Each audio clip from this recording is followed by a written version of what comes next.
May ganitong features ba ang iyong phone na kung saan kapag ang inyong cellphone ay dinampot nyo o kaya kinuha nyo ay kusang mag-on ang screen nito. Kaya kung gusto mong malaman ay mahalagang tapusin mo ang bidyong ito. Una, magpunta ka sa iyong settings. Sa iyong settings ay hanapin mo lang dito sa bandang baba, itong advanced features. So, pinutin mo yan. Pagkatapos, hanapin mo lang dito itong motions and gestures. Kailangan mo lang na i-turn on ang lift to wake.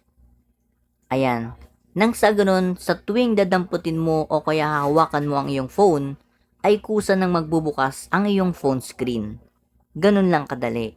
Kung may natutunan pa kayo bahagi ng ating video at kung kayo ay interesado sa ganitong topic, please follow me. At sa mga gusto po ng 100 pesos load, ay mag-comment ka dyan sa ibaba. At kapag ang pangalan nyo ang akin napili, ay bibigyan ko po kayo. At sa mga gusto po ng pa-cash din natin, ay mamimigay po tayo sa January 25. Thank you for watching.